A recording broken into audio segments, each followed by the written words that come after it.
Okay, so again, if we look at it from the reverse direction, router 1, if we look in its bindings and the label information base, it sees that it's got a local binding of 16 and it's receiving a tag of 17 from router 2, ISP router 2. So if we look at the forwarding table on ISP router 1, you can see that its local tag is 16 and its outgoing tag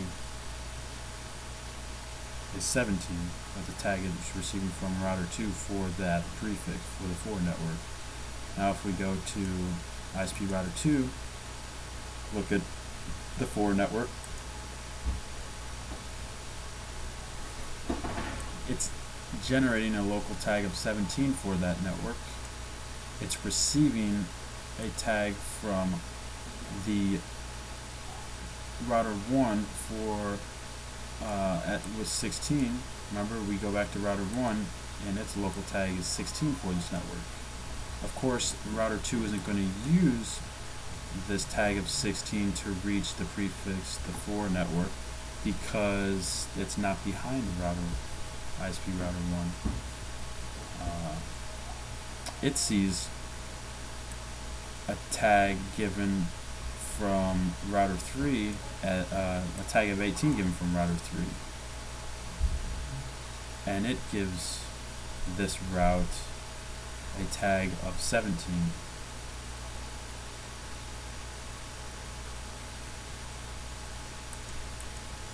As you can see here, as router 2 hands off the label tag of 17. And that's why ISP router 1 has the outgoing tag of 17, because that's what ISP router 2 is giving it.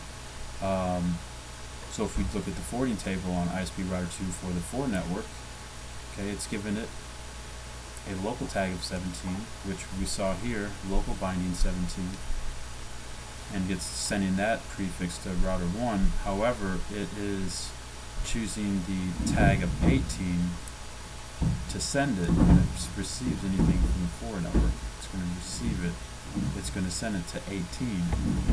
And that's because it's receiving a tag of 18 if you look here from router 3.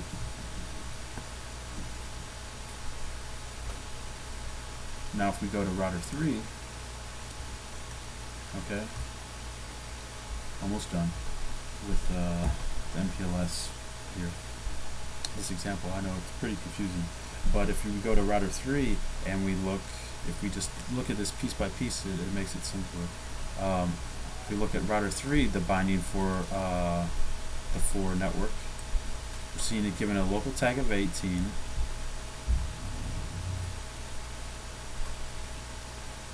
which it's passing off. If you look at router 2, which is the next router in line away from it, remember, it's receiving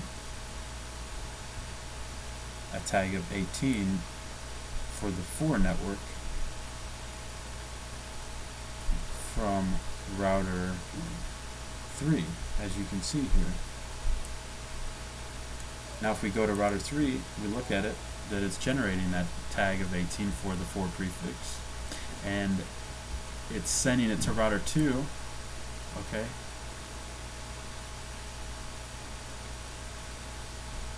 I'm sorry, it's receiving a tag of 17 from router 2, but it's not going to use that because that prefix isn't behind the 4 prefix. The 4 network is not behind router 2, it's behind router 4. Okay, so it's receiving a tag of 17 from router 2, as we can see in router 2. Remember, the local tag for the 4 network shown in the forwarding table here is 17.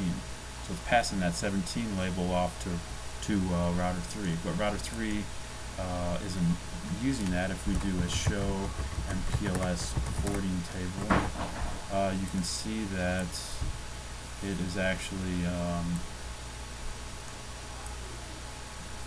it has a pop tag associated with it. Means that it's stripping the label off of the packet and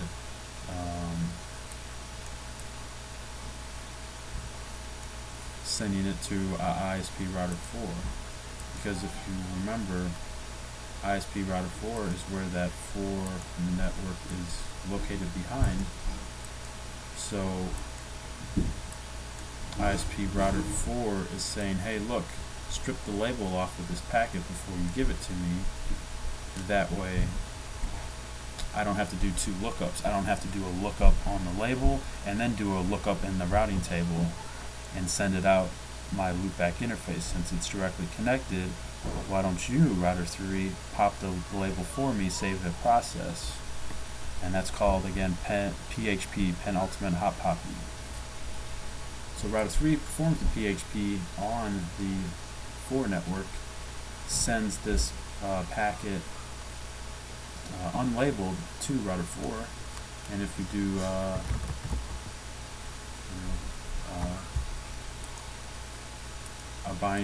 look up the binding on router 4, it sees implicit null because this network is directly connected. So by the time this packet gets back to router 4 has all it has to do is do a lookup on the route and the routing table and forward it based on that information, based on its directly connected loopback interface.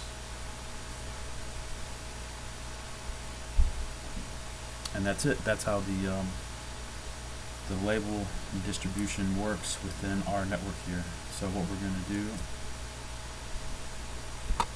now is we're going to go ahead and start putting these networks, now what we're going to do is we're going to get a little more into the more complex topics. We're going to configure two-way route redistribution on both ISP router 4 and router 1, and we're going to go in, we're going to talk a little bit again about multi-protocol BGP. We're going to talk about VPN version 4. We're going to be talking about route targets, route distinguishers, and we're going to get these two routers, the branch and the headquarters router, we're going to get them passing routes in between each other.